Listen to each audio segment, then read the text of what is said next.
नीलाम्भुजश्यामलकोमलाङ्गं सीतासमारोपितवामभागं पाणौ महासायकचारुचापं नमामि रामं रघुवंशनाथम्।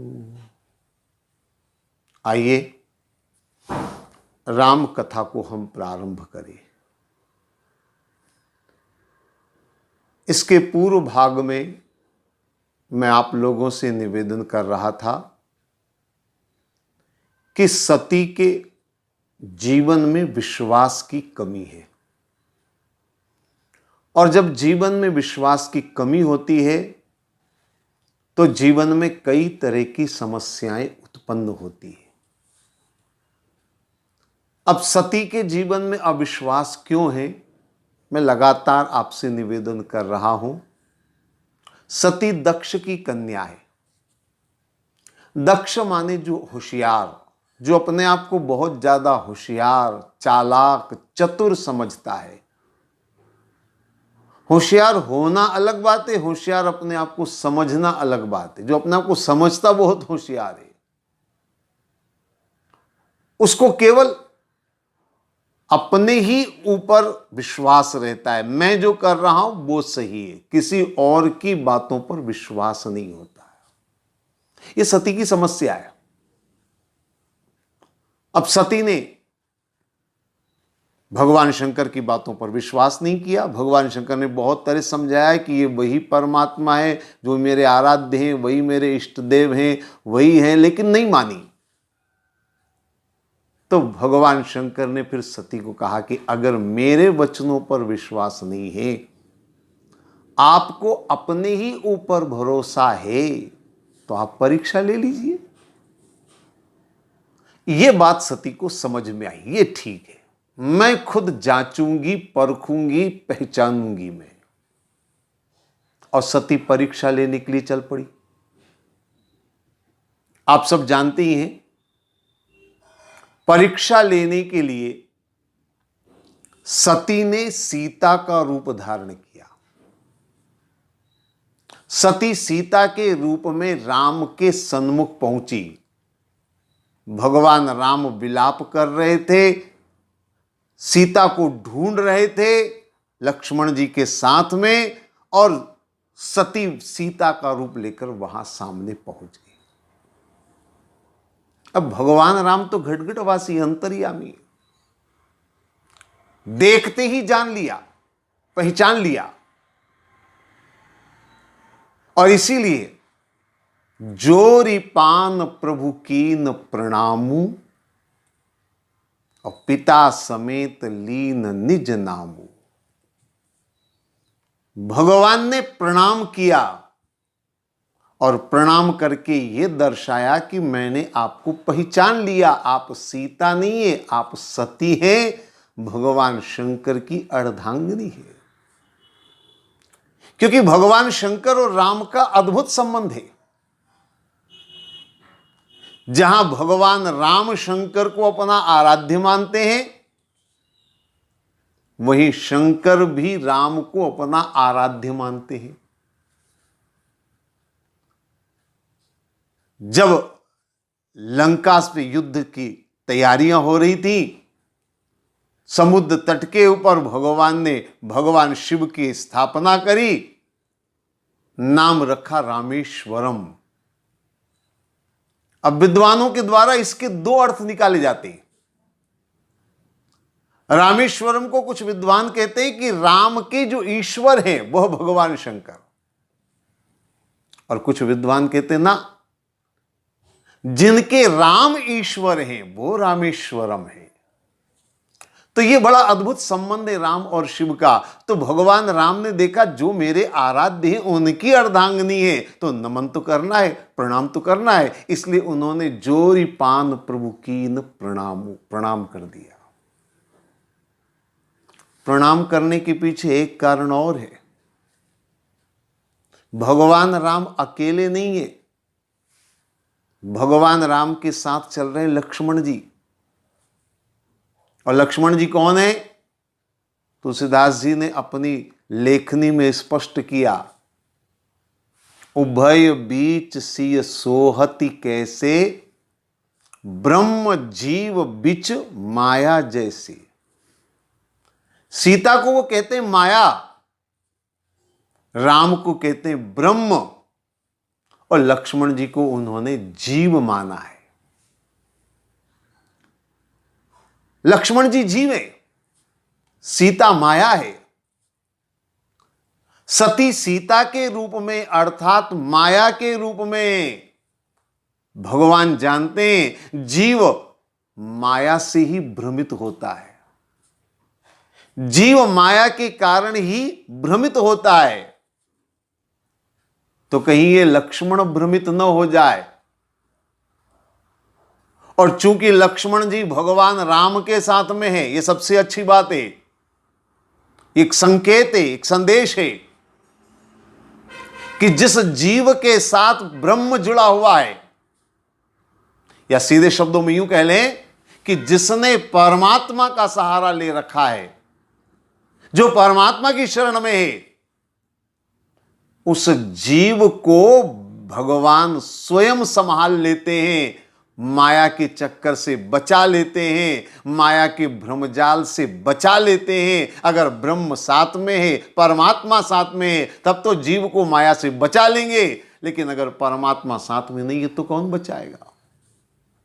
और इसलिए कहा जाता है, हमारे लिए कहा जाता है, हम सबके लिए कहा जाता है कि निरंतर परमात्मा का स्मरण करो, निरंतर परमात्मा का ध्यान करो, क्योंकि परमात्मा अगर हमारे साथ में है तो फिर हमें भटकना नहीं पड़ेगा, हम भ्रमित नहीं होंगे माया के जंजाल में। वरना संसार के माया जाल में अच्छे अच्छे उलझ जाते हैं।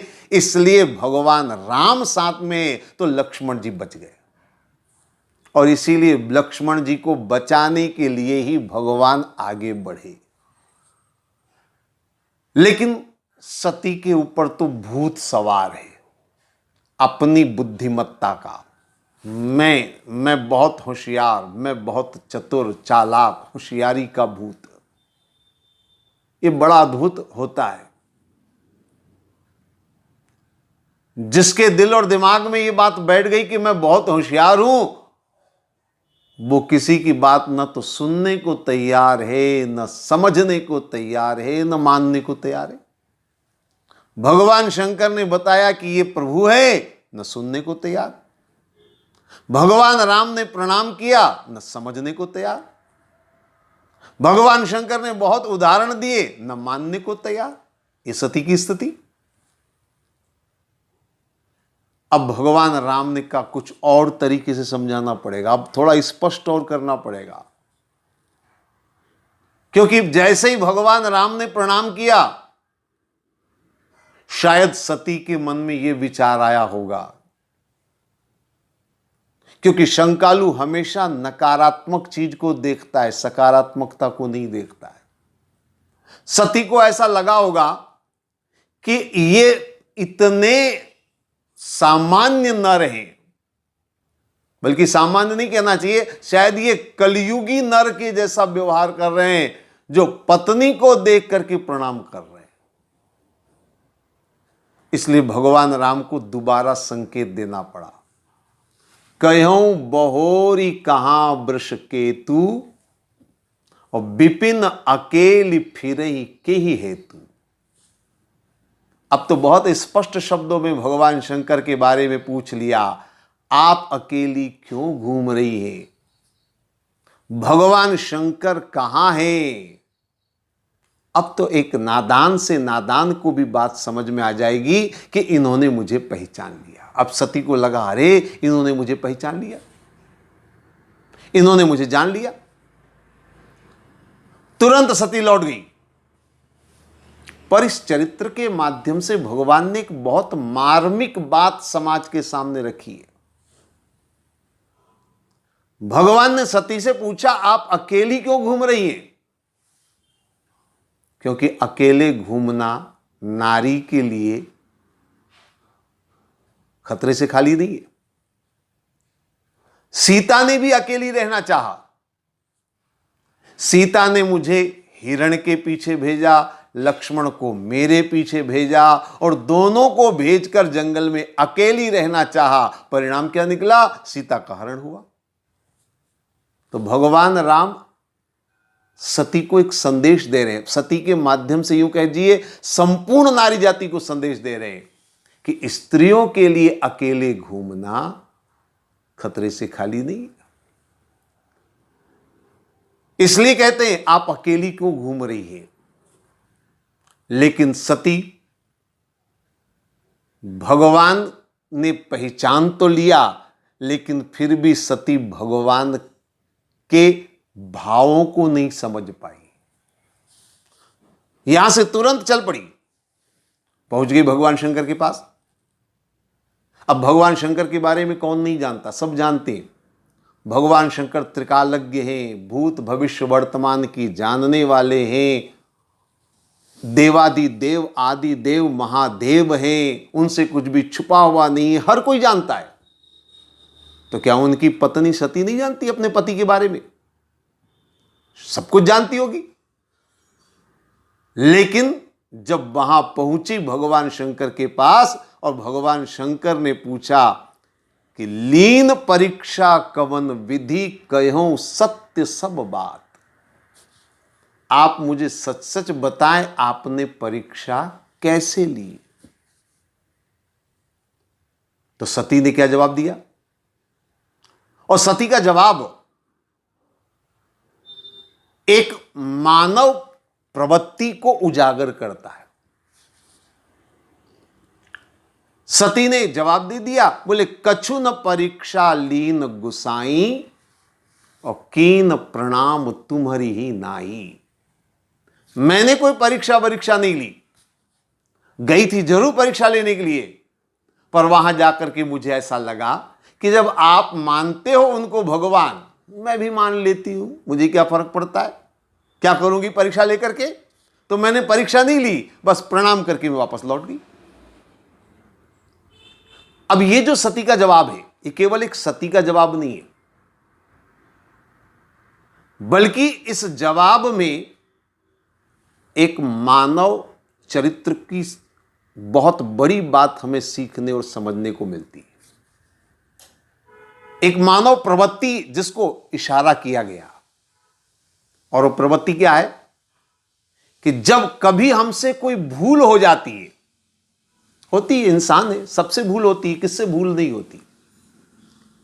लेकिन जब हमारे द्वारा कोई भूल हो जाती है, कोई गलती हो जाती है, तो हम क्या करते हैं? उस गलती को छुपाने का प्रयास करते हैं, उसे दबाने का प्रयास करते हैं, और उसे छुपाने और दबाने के लिए हम झूठ का सहारा लेते हैं। यानी हम एक नई गलती करते हैं, फिर उस झूठ को छुपाने के लिए फिर एक झूठ बोलते हैं।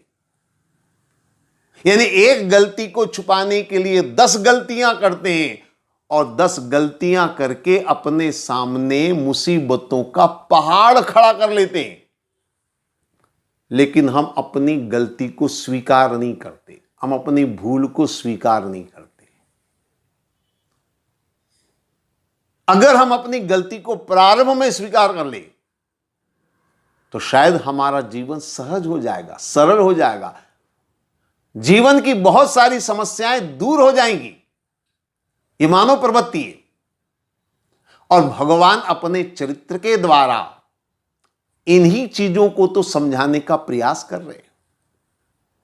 मनुष्य दुखी क्यों है, मनुष्य सुखी कैसे हो सकता है, यही तो भगवान के चरित्र का उद्देश्य है। भगवान अवतार लेते किस लिए? इसीलिए लेते हैं कि वो अपने चरित्र के द्वारा समाज को दिशा दे सके, समाज को ये बता सके कि मनुष्य कैसे सुखी हो सकता है, मनुष्य के दुख का कारण क्या है, मनुष्य के जीवन का कल्याण कैसे हो सकता है। यही तो चरित्र का उद्देश्य है। तो भगवान के इस चरित्र के अंदर, सती के इस वर्णन के अंदर एक मानव चरित्र की बात सामने आती है कि हम लोग एक गलती को छुपाने के लिए 10 गलतियां कर लेते हैं। सती भी जानती कि भगवान शंकर घटघटवासी अंतर्यामी, उनसे कुछ भी छुपा हुआ नहीं है, फिर कैसे छुपा रही है? बस प्रवृत्ति है, कुछ हो जाए तो उसको छुपाने का प्रयास। तो सती ने कह दिया, कछु न परीक्षा लीन गुसाई, कीन प्रणाम तुम्हारी नाई। सती ने जवाब दे दिया, मैंने कोई परीक्षा नहीं ली, लेकिन भगवान शंकर घटघटवासी अंतर्यामी सब जानते हैं। परमात्मा का चरित्र इस बात की ओर इशारा करता है कि हमें जीवन कैसे जीना है। केवल एक नहीं, बल्कि जितना भी चरित्र आप देख रहे हैं, एक एक शब्द पर, एक एक बात पर आप गौर करें। कई बार लोग पूछते, भगवान तो घटघटवासी अंतर्यामी है, सबकी मन की बात जानने वाले, फिर वो कपटी मृग के पीछे क्यों भागे? क्या उन्हें पता नहीं चला कि ये असली मृग नहीं, कपटी मृग है? वो क्यों गए? देखिए, थोड़ा आप समझिए। भगवान राम अयोध्या से चले, कुछ ग्रंथों में वर्णन आता है, वाल्मीकि रामायण आदि ग्रंथों में, कि भगवान के 14 वर्षों में से 12 वर्ष तक भगवान चित्रकूट में वास करते, उसके बाद चित्रकूट से प्रस्थान करते हैं।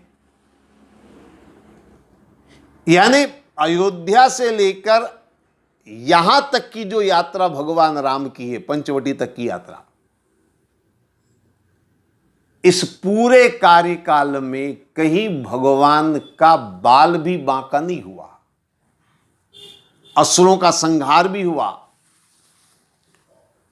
विराट भी आया, और भी कई छोटे मोटे राक्षस आए, लेकिन भगवान राम को कोई फर्क नहीं पड़ा।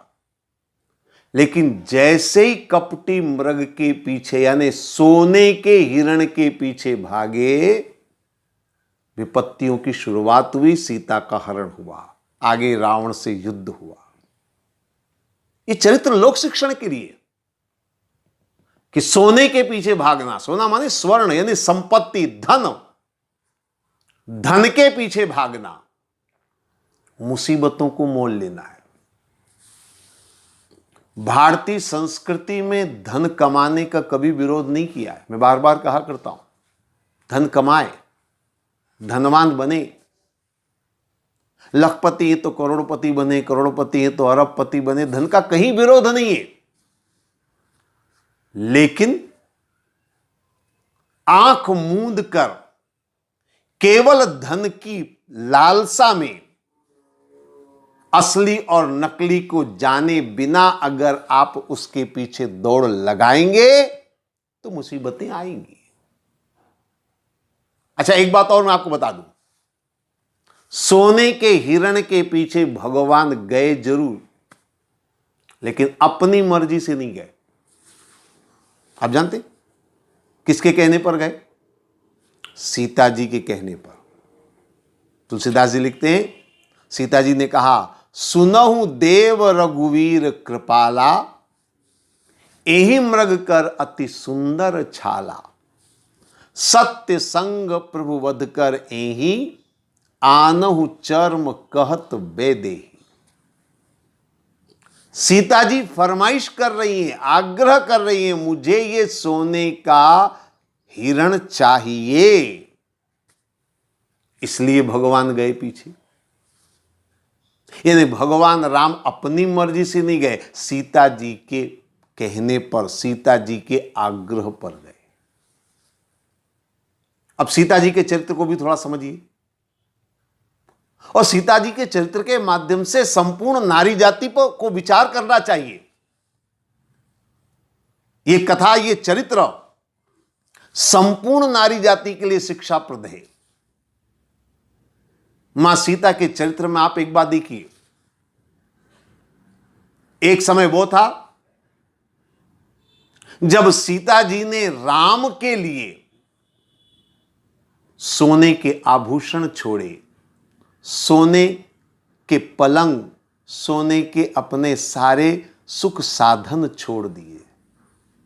अयोध्या को छोड़ा, किसके लिए? राम के लिए तो छोड़ा। तो एक समय वो था जब सीता जी ने राम को पाने के लिए सोने के आभूषण, सोने के पलंग, सोने चांदी के सिंहासन छोड़ दिए। और आज एक सोने के हिरण के लिए राम को छोड़ रही है। इसीलिए तो कहा तुम जाओ, आप जाइए, सोने का हिरण लाइए। आज एक सोने के हिरण के लिए राम को छोड़ रही है, जबकि सीता जी के पास स्वर्ण की कोई कमी नहीं थी। आपने शायद सुना होगा, जब जानकी का विवाह हुआ और अयोध्या जी में आए तो कनक महल मुंह दिखाई में दिया गया। कनक महल का मतलब जानते हैं शब्द का अर्थ? कनक माने सोना, सोने का महल पूरा। अब जब पूरा महल सोने का है, उतना सोना उनके पास, तो हिरण में भला कितना सोना निकल जाएगा? 5, 10, 25, 50 तोला। लेकिन नहीं, अब सीता जी की सोने की इच्छा जागृत हुई, स्वर्ण पाने की इच्छा जागृत हो गई। अब राम नहीं, अब उन्हें स्वर्ण चाहिए। तो भगवान राम बड़े दयालु है। भगवान राम ने कहा ठीक है, एक समय वो था जब तुम्हें राम चाहिए था, आज तुम्हें राम नहीं चाहिए, आज तुम्हें सोना चाहिए।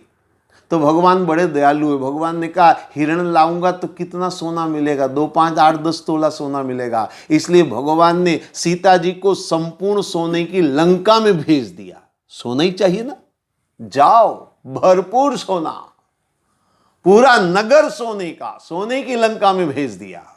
ये कितनी दयालुता है राम की। लेकिन एक बात आप सब अच्छी तरह जानते हैं कि सीता जी को सोने की लंका जरूर मिल गई, लेकिन सुख नहीं मिला। और आप विचार करिए, मैं संपूर्ण नारी जाति को इस प्रसंग के माध्यम से निवेदन करना चाहूंगा। आप सोचिए कि सीता जी को जब संपूर्ण सोने की नगरी से सुख नहीं मिला, तोला 2 तोला, किलो 2 किलो की बात नहीं हो रही, पूरा नगर सोने का, और इतना सोना मिलने के बाद भी सीता को सुख नहीं मिला, तो आप और हम लोगों को 10, 20, 25, 50, 100 तोला सोना मिल भी जाएगा तो क्या खाक सुख मिलेगा? केवल सोने में सुख नहीं है, स्वर्ण में सुख नहीं है। अगर स्वर्ण में सुख होता तो सीता जी को सोने की लंका मिलने पर सुख मिल गया होता। तो ये चरित्र जरा विचार करिए, चिंतन मनन करिए। और एक बात और मैं निवेदन करना चाहूंगा कि सती सीता जैसी पवित्र नारी ने जीवन में केवल एक बार, क्योंकि इसके पहले या बाद में कभी ऐसा उदाहरण देखने को मिला नहीं, जीवन में केवल एक बार सोने की फरमाइश करी, स्वर्ण के मृग की फरमाइश करी। तो परिणाम क्या निकला? राम से विछोह हुआ, रावण के यहां जाना पड़ा, और रावण विजय के बाद भी सीता के चरित्र पर लोगों ने उंगली उठाई। तो विचार करिए, उन नारियों का क्या होगा? ये तो सती सीता नारी का वर्णन कर रहे हैं हम, लेकिन विचार करिए उन नारियों का क्या होगा जो दिन रात अपने पति देव से किसी न किसी चीज की फरमाइश करती रहती है, सोने की, चांदी की, अन्य वस्तुओं की फरमाइश करती रहती हैं। उनका क्या हाल होगा? तो ये चरित्र हमें संदेश दे रहा है, ये चरित्र हमको शिक्षा दे रहा है कि केवल भौतिक वस्तुओं को पाने की लालसा से सुख प्राप्त होने वाला नहीं है। सीता और सती दोनों का चरित्र मैं आप सामने रख रहा हूं, और ये लोक शिक्षण के लिए, इस पर जरा विचार करिए। चिंतन मनन करने की आवश्यकता है। सीता के चरित्र में बस एक यही ऐसा वर्णन है जिसको हम कह सकते हैं कि जिसके कारण सीता के चरित्र पर दाग लगा। यद्यपि मां जानकी का चरित्र परम पवित्र चरित्र है, लेकिन इसके बावजूद भी उनके चरित्र पर लोगों ने उंगली उठाई। उसका मूल कारण क्या है? मूल कारण है स्वर्ण की कामना, सोने की कामना, धन की कामना। मैंने अभी थोड़ी देर पहले कहा और हमेशा कहा करता हूं, धन कमाना बुरी बात नहीं है, लेकिन धन के लिए अगर हमने भगवान को छोड़ दिया, परमात्मा को छोड़ दिया, परमात्मा का नाम लेना छोड़ दिया, परमात्मा का भजन करना छोड़ दिया, तो निश्चित मानिए वह स्वर्ण विपत्ति का कारण बनेगा। वह धन हमें बर्बाद करेगा, हमारे जीवन को बर्बाद करेगा। धन हो, कोई बुराई नहीं है, लेकिन परमात्मा का साथ भी रहे, परमात्मा भी हमारे साथ जुड़े रहे, परमात्मा की भक्ति में हम जुड़े रहे, परमात्मा का चिंतन हमारे अंदर रहे, तो निश्चित रूप से वह धन हमारे लिए कल्याणकारी होगा। जब सीता जी को कनक महल मिला तो मुसीबत नहीं आई, तब उनके ऊपर लांछन नहीं लगा, तब उनके ऊपर आरोप नहीं लगे, लेकिन एक सोने की कामना, मृगछाल की कामना, वो चाहे मृगछाल उन्हें नहीं मिला, लेकिन उनके लिए विपत्ति का कारण जरूर बना। तो ये चरित्र है, जरा समझने की आवश्यकता है। अब सती को देखिए। सती सब कुछ जानते हुए भी कि भगवान शंकर त्रिकालज्ञ हैं, भूत भविष्य वर्तमान की जानने वाले, फिर भी अपने पति से छुपा रही है, झूठ बोल रही है और कह रही कि मैंने कोई परीक्षा नहीं ली। और उसका परिणाम क्या निकला? भगवान शंकर तो घटघटवासी, अंतर्यामी, जान गए, समझ गए, और इसीलिए भगवान शंकर ने सती को अपने अंतर मन से त्याग दिया। अंतर मन से त्यागा। अब भगवान शंकर समाधि में बैठ गए। सती ने मन में सोचा, ठीक है, जब समाधि से उठेंगे फिर पहले जैसा जीवन हमारा हो जाएगा। वर्षों निकल गए। एक बार सती बैठी हुई थी कैलाश पर्वत पर, भगवान शंकर समाधिस्थ थे। आकाश मार्ग से देवताओं को जाते हुए देखा, विमान में बैठ करके सुसज्जित होकर के जाते हुए देखा। सती ने पूछा, आप लोग कहां जा रहे हैं? देवताओं ने बताया, आपके पिता दक्ष प्रजापति बहुत बड़ा यज्ञ कर रहे हैं और हम सबको यज्ञ में न्योता मिला है, तो हम सब उसी यज्ञ में जा रहे हैं। आप नहीं जा रही, आपको न्योता नहीं। अब उस समय तो सती ने बात को टाल दिया, बोले हाँ हाँ हमको मालूम है, आप चलिए। अब सती के मन में आया कि मेरे पिता इतना बड़ा यज्ञ कर रहे हैं तो हम भी जाएं। भगवान शंकर से निवेदन किया कि हमारे पिताजी बहुत बड़ा यज्ञ कर रहे हैं, हमको भी जाना चाहिए। शंकर जी ने कहा हमें निमंत्रण नहीं मिला, तो हम कैसे जा सकते? बिना निमंत्रण के कहां जाएंगे, कैसे जाएंगे? लेकिन सती तो दक्ष की कन्या है, बुद्धिमान चतुर है, उसने तर्क देना शुरू कर दिया। हो सकता है हमारे पिताजी ने निमंत्रण पत्र भेजा और हमको नहीं मिला हो। यह भी तर्क नहीं चला, ये सबको मिल गए, तुम हमें क्यों नहीं मिला? सती ने दूसरा तर्क दिया, देखिए निमंत्रण तो परायों को दिया जाता है, हम तो घर के हैं, इसलिए हमें निमंत्रण की क्या जरूरत है, हमको तो बिना निमंत्रण के जाना चाहिए। भगवान शंकर ने कहा यह भी बात सही है, लेकिन तुम्हारे पिता हमको घर का समझे तब, घर का सदस्य समझे सब। घर के सदस्य को निमंत्रण नहीं दिया जाता है, लेकिन जब कोई कार्य किया जाता है तो घर के सदस्य से सबसे पहले चर्चा की जाती कि मैं ऐसा करना चाहता हूं। हमारे साथ ऐसा किया उन्होंने? नहीं किया, इसलिए हम कैसे मान लें कि हम घर के। कोई तर्क नहीं चला। तो सती ने जबरन जाने का हट किया। मैं तो जाऊंगी मायके, चाहे कुछ भी हो जाए, आप चाहे नहीं चले, मैं जाऊंगी। सती ने जबरन जाने का हट किया। भगवान शंकर ने 2-4 गणों के साथ सती को भेज दिया। कथा तो बहुत लंबी चौड़ी है, आप सब जानते हैं। और शिव पुराण का जब मैंने वर्णन किया था तो मैंने इस प्रसंग को विस्तार से रखा था। अंतिम परिणाम क्या निकला? सती का देह त्याग।